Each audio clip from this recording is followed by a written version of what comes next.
Hello dear students, triangles पढ़ रहे थे और कंसेप्ट सारे पढ़ चुके थे, क्वेश्चंस भी कर रहे थे रेगुलर, और आज फिर से क्वेश्चंस पर काम करेंगे। एक बहुत अच्छा क्वेश्चन है, आपको करवाता हूँ और एक मैकेनिज्म सिखाता हूँ आपको कि how to prepare yourself to do the questions, how to prepare yourself to do the questions, है ना।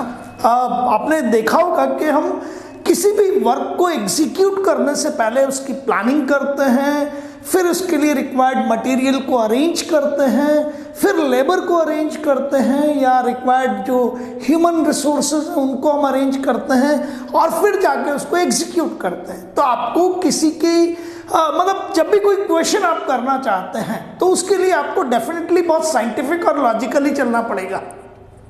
वो साइंस आपको सिखाता हूँ, लॉजिक आपको सिखाता हूँ, ठीक है। So there is a beautiful question from NCERT, बहुत अच्छा क्वेश्चन है। If AB and CD are the two parallel lines, so this is AB and this is CD, these are the two parallel lines, ठीक है। O is the mid point of BC। अब आपने क्या कर रखा है, this AB and CD are parallel, only this information is given, this B is connected to C and this A is connected to D, है ना बेटा। आपने कहा sir AB and CD are the two parallel lines, do you agree with me? And this is D, A को directly D से connect किया, B को C से कनेक्ट किया, मैंने इसीलिए येलो कलर में शो कर दिया उसको। एंड एक इंफॉर्मेशन और है, एक तो ये पैरेलल वाली इंफॉर्मेशन है, ठीक है ना, तो इसको मैंने बॉक्स में बंद किया कि मेरे AB और CD जो हैं वो डेफिनेटली एक दूसरे के पैरेलल हैं, ठीक है ना, ताकि मैं मेरे काम पर ध्यान दे सकूं। And O is the mid point, तो ये O जो है वो आपका मिड पॉइंट है किसका, BC का, ठीक है। और O जो है BC का मिड पॉइंट है, इसका मीनिंग है that OB is equals to OC होना चाहिए, ठीक है। आपका एग्जामिनर कहता है prove that the triangle AOB, ये रहा AOB, and the triangle COD, ये रहा, these two are congruent in nature, ये दोनों के दोनों क्या है, कॉन्ग्रुएंट है, ठीक है। एक और चीज, O is also the mid point of, O जो है वो आपके किसका, AD का मिड पॉइंट है। O जो है ना वो ये रहा O, ये किसका, AD का भी मिड पॉइंट है, एग्रीड। अब जो चीज थी जिसे हम पढ़ना चाहते हैं क्वेश्चन, तो यार कहीं पे भी आपको सॉल्व मिल जाएगा, कहीं पे भी जाओ, आजकल तो मटेरियल इतना अवेलेबल है कि आपको यदि कट कॉपी पेस्ट करना है तो एवरीथिंग इज अवेलेबल, ठीक है। तो इसका सॉल्यूशन आपको कहीं पे भी मिल जाएगा, लेकिन वो किसी दूसरे ने सॉल्व किया है, ये क्वेश्चन आपको सॉल्व करना है, एग्जामिनेशन में सॉल्व करना है, गिवन टाइम लिमिट में सॉल्व करना है ना, वो चीज आपको आगे लेके जाएगी। तो वो जो बेसिक चीज है उसको सीखिए आप, ठीक है। मैंने आपको समझाया कि जब हम पैरेलल लाइन से डील करते हैं, ठीक है ना, तो आपको ये अच्छी तरह से पता होना चाहिए that what is meant by alternate angles, be careful. आपको ट्रांसवर्सल की नेचर पता होनी चाहिए, that these are the two parallel lines, this is the transversal, these are the corresponding angles, is that clear, these are going to be as alternate angles. तो अब बच्चे ने एक तो दिमाग लगाया जो उसके पास है और वो उसको यूटिलाइज नहीं करता है, यदि यूटिलाइज कर दे तो सक्सेसफुल हो जाए। एक चीज, मुझे वर्टिकली अपोजिट एंगल भी पता होने चाहिए, क्योंकि ये लाइंस तो पैरेलल हैं और ये मुझे डेफिनेटली ट्रांसवर्सल्स दिख रहे हैं। तो ट्रांसवर्सल की nature, alternate angles, vertically opposite angles, ये एक एक्सियम है, कई बार थ्योरम कह दीजिए, एक्सियम कह दीजिए, बहुत बड़ा फर्क नहीं पड़ रहा है, ठीक है ना। आपको पता है कि एक्सियम स्वयं सिद्ध है और थ्योरम को आप प्रूव कर सकते हैं, ठीक है। वो थोड़ा सा एक टेक्निकल डिफरेंस है। आपको ये एक्सियम पता है, साइड एंगल साइड, एग्रीड। यदि आपके ट्राइंगल्स की दो साइड्स इक्वल हैं, पेयर ऑफ साइड्स इक्वल है और उनके बीच का एंगल इक्वल है, तो आपके दोनों के दोनों ट्राइंगल्स कॉन्ग्रुएंट होते हैं। थ्योरम आपको मालूम है, angle side angle, two angles आपके जो हैं इक्वल हैं और उनका कॉमन साइड इक्वल है, दो एंगल इक्वल हो आपके और उनका कॉमन साइड इक्वल हो तो ट्राइंगल्स कॉन्ग्रुएंट होते हैं। और एक और चीज सीख लीजिए, इसको मैं थोड़ा सा स्टार लगा रहा हूं क्योंकि ये एक्चुअली अननेसेसरी की ट्रबल है, मैं इसको अभी आपको आसान करके बता दूंगा, है ना। ये ना मैं बहुत बेमन से कह रहा हूँ, मेरी आदत नहीं, लेकिन ये अच्छी तरह से आपकी बुक्स में नहीं दिया हुआ है, कंफ्यूजिंग है। इसको आप बहुत आसान करके समझ सकते हैं। Angle and the side, two angles equal हो एंड साइड इक्वल हो। तो आपको यहाँ था एंगल साइड एंगल, ये थोड़ा सा डिस्टर्बिंग है, तो मैं इसको आसान करके अभी बता देता हूँ आपको। But ASA angle and the side, ये रहा साइड एंगल साइड, ये एंगल साइड है, ये एंगल साइड एंगल है, ये साइड एंगल साइड है। ठीक है, तो मैं इसको थ्योरम 2 को अभी समझाता हूं। ये आपको बिल्कुल क्लियर है, ये भी आपको बिल्कुल क्लियर है। ठीक है, चलिए, ये तो प्रिपरेशन थी कि ये चीजें मुझे आनी चाहिए। अब स्टूडेंट ने मुझे कहा sir this AB is parallel to CD, you are viewing it, and सिर्फ इतनी सी चीज देखिए that I am connecting with A with D and B with C, and यहां लिख भी रहा हूं मैं that AB is parallel to whom? AB is parallel to CD. Do you agree? And O is the midpoint, means OB is equals to OC. It is given. ये given है. Agreed? Yes or no?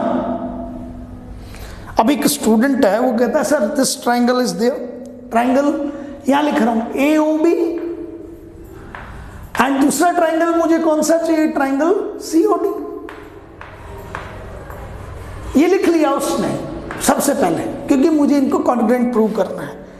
वो कहता है sir this angle is suppose 1, angle 1, so AB is parallel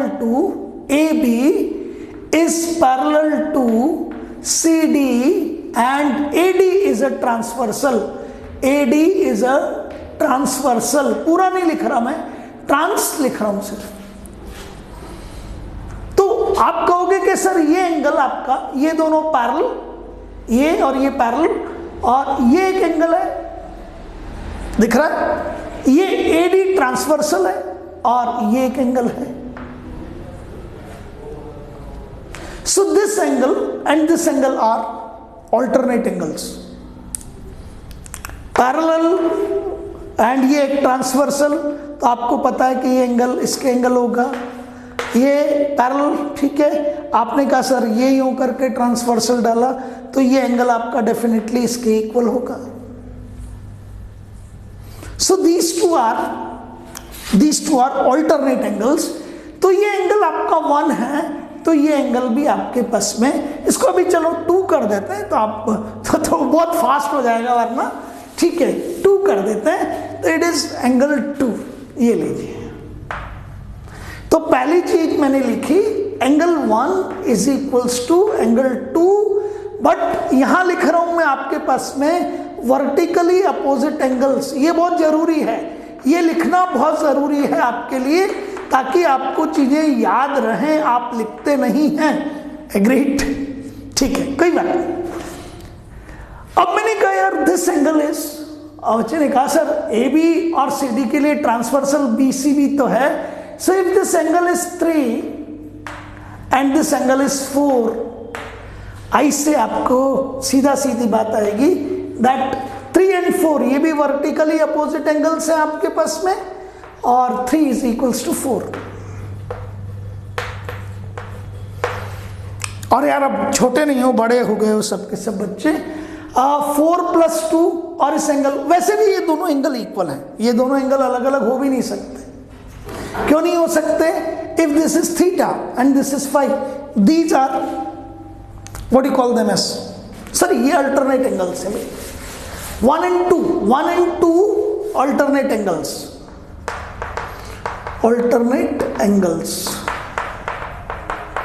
ध्यान रखिएगा बेटा। And 3 and 4 ये भी अल्टरनेट एंगल्स है, alternate angles. Agreed? 1 and 2 alternate angles, 3 and 4 alternate angles। ठीक है, हाँ हमने गलत लिख दिया था, इस जगह पे हमने वर्टिकली अपोजिट लिख दिया। ये एंगल है आपका 4 हो गए, 5 और ये 6 है ना। अब बोलेंगे यस, ये 3rd 5 and 6 ये vertically opposite angles, vertically opposite angles. Confirm? Is that clear? Mean ये तो पता हो गया कि इस ट्राइंगल के all the three angles will be equals to all the three angles of this triangle. But एक congruence के लिए confirmation नहीं है ना, ध्यान रखिएगा इस चीज का। बट अभी थोड़ा सा आगे चलिए। दिस साइड ये लिखा OB is equals to OC, colour बदल के लिख रहा हूं। OB is equals to OC, OB is equals to OC।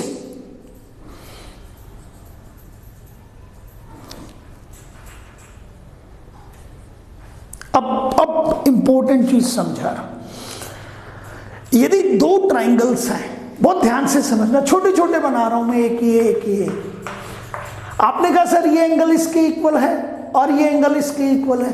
अरे भाई दो एंगल हो गए इक्वल तो तीसरा अपने आप इक्वल आएगा, क्योंकि इन दोनों का सम 180 माइनस करोगे तो ये एंगल आएगा। So if two, three angles का जो सम है वो तो 180 डिग्री होना है। तो if the two angles of the two different triangles, इसका 1 इसके 2 के इक्वल, इसका 3 इसके 4 के इक्वल, तो इसका नेक्स्ट एंगल अपने आप इक्वल हो जाएगा। तो पहली चीज तो आप ये समझ गए कि इफ ट्राइंगल 1 एंड ट्राइंगल 2 के 2 एंगल्स आर इक्वल, ट्राइंगल 1 और ट्राइंगल 2 के क्या कह रहा हूं, 2 angles are equal. Listen me carefully, triangle 1 और ट्राइंगल 2 के 2 angles are equal, then third will be automatically equal. ये तो आप समझ गए, third will be automatically equal. ठीक है, तो अब आपने मुझे ये कहा ठीक है सर हम ये यहां तक समझ गए। अब मैं आपको एक की कंसेप्ट दे रहा हूं इस चीज को सिंप्लीफाई करने के लिए। To simplify this thing, is that clear? यदि आपके पास में 2 angles of the 2 different triangles are equal, means third one is automatically equal, तो मैं या तो कहूं कि 2 एंगल्स इक्वल हैं या कह दूं तीनों एंगल इक्वल है, एक ही बात हो गई है ना। समझ गए आप मेरी बात को? सो आपने ये चेक किया कि इन दोनों ट्राइंगल्स के OAB, ट्राइंगल OAB ये रहा, या AOB कर दीजिए एंड ट्राइंगल इसको कर दीजिए COD, है ना। इन दोनों के all the 3 angles are equals to each other. अब मुझे ये कहना है कि if one of the side of these 2 triangle are equals to each other, सिर्फ एक साइड लेनी, मतलब मैंने इसको खत्म कर दिया, इसकी कॉम्प्लिकेसी को खत्म कर दिया मैंने, जो आपको डिस्टर्ब करती थी। यही थ्योरम है वो। इसमें एंगल पेयर लेना है और साइड पेयर लेना है, मत लीजिए कोई एंगल पेयर, मत लीजिए कोई साइड पेयर, मत लीजिए। पहले चेक कीजिए कि क्या तीनों एंगल इक्वल हैं? क्या कोई एक साइड दूसरी साइड के इक्वल है? मैं गारंटी से कहता हूं आपके ट्राइंगल्स कॉन्ग्रुएंट होंगे, कोई रोक नहीं सकता इसको। What I am saying, all the 3 angles should be equal, है ना? All the 3 angles should be equal, और कोई सी एक साइड। तो मैंने कहा यार ये पिंक साइड जो है ये OB है, ये पिंक साइड, और ये भी पिंक साइड OC है, और आपके पास में OB इज इक्वल्स टू क्या लिखा मैंने, OB is equals to OC। सबसे इंपॉर्टेंट कंसेप्ट है, सिंप्लीफाइड फॉर्म दे रहा हूं इसलिए टीचर की जरूरत पड़ती है। बुक्स के साथ एक डिसएडवांटेज है, that they can not talk with you, agreed. एक और डिसएडवांटेज है, they can not express themselves and they can not put the things in a much simplified manner as the teacher can do. Is that clear? तो इस खतरनाक सी complicated चीज को आपके level पे जो बहुत डेंजरस है अननेसेसरी में, उसको सिंप्लीफाई किया। यदि 2 ट्राइंगल्स के 2 एंगल्स इक्वल है तो तीसरा ऑटोमेटिकली इक्वल होगा। क्यों? क्योंकि सम कितना आना चाहिए 180, तो जब तक तीसरा इक्वल नहीं होगा तब तक उनका सम 180 आएगा ही नहीं। क्लियर हो गया? ठीक है, अब सिर्फ एक साइड चेक कर लो। सर ट्राइंगल 1 के तीनों एंगल ट्राइंगल 2 के तीनों एंगल से मैच कर रहे हैं, 100 है, फिर 50 है, फिर 30 है। एक में देखा 100, फिर 50, फिर 30, दूसरे का देखा 30, 100, 50 50 के इक्वल, 30 के इक्वल, 100 के इक्वल। ओके सर, बिल्कुल समझ गए, तीनों एंगल इक्वल हो गए। अभी मैं नहीं कह सकता ये कॉन्ग्रुएंट है कि नहीं है, तीनों एंगल ही इक्वल हुए, क्योंकि अब मैंने पता कहा और आप पता किया और कहा आपको कि यार एक साइड मिनिमम बस एक साइड चेक कर लूं, तो बच्चा कहता है यस सर, ये वाली जो पिंक साइड है ये इस पिंक साइड के भी इक्वल है। तो ये तो थ्योरम क्लियर हो गया आपका। If the 2 or 3 angles of the 2 different triangles are equal and if one of the side is also equal, then the 2 triangles will always be congruent in nature। आपके दोनों के दोनों ट्राइंगल्स हमेशा ही congruent होंगे। आपको मेरी बात समझ आ गई पूरी तरीके से? तो तीनों angle, 3 angles and 1 side means आपके पास ये दोनों ट्राइंगल क्या हो गए, आपने प्रूव कर दिया that these 2 triangles will be congruent। 3 angles with 1 side, 3 angles with 1 side। अब इसमें आप ये भी कह सकते हैं सर एंगल आपके पास ये 2 एंगल, ये एंगल इसके इक्वल, ये एंगल इसके इक्वल, ठीक है आपने ये कह दिया, और कॉरस्पॉन्डिंग साइड, ये कॉरस्पॉन्डिंग साइड, ये एंगल 1 2 के इक्वल, 3 4 के इक्वल एंड 1 साइड इक्वल, ये थ्योरम है। ये 2 एंगल्स एंड 1 साइड यदि इक्वल है तो, और 2 एंगल्स इक्वल हैं तो 3 एंगल भी इक्वल होंगे, तो आप इसे 2 एंगल साइड बोलें या 3 एंगल साइड बोलें, एक ही बात है। 2 एंगल इक्वल है और एक साइड इक्वल है, 2 एंगल इक्वल है और एक साइड इक्वल है, 2 triangles will be congruent। तो ये दोनों के दोनों ट्राइंगल्स AOB और COD क्या हो गए, कॉन्ग्रेंट हो गए। अच्छा, यदि अब आपको ये पता लग गया कि सर मेरे ट्राइंगल क्या हो गए, कॉन्ग्रेंट, तो बच्चे ने कहा सर अब तो मुझे पता है कि आपके तीनों साइड्स भी कॉन्ग्रेंट का मतलब आइडेंटिकल है ना, बिल्कुल सब कुछ एक जैसा, सर्वांग सम, एवरीथिंग सिमिलर, ठीक है, हर चीज एक जैसी, नाप तोल सब में। तो बच्चे ने कहा सर इसका मतलब तो AB इज इक्वल्स टू क्या होना चाहिए, CD भी होना चाहिए, लेंथ। हाँ, ये तो हमें पहले से पता था that OB is equals to OC, already known था, बट अब ये पता हो गया कि AB is equals to CD होना चाहिए और OA is equals to OD भी होना चाहिए, और OA इज इक्वल्स टू ये येलो, ये रहा ये yellow, this OA is equals to OD, it means OA is equals to OD, ये लेंथ इसके इक्वल है, means O is the mid point of OA। इसका मतलब आपके पास ये O जो है वो AD का O इज ऑल्सो, क्योंकि OA किसके इक्वल हो गया, OA is equals to OD, तो ये मिड पॉइंट हो गया, तभी तो इधर और इधर इक्वल होगा, तो O is also the mid point of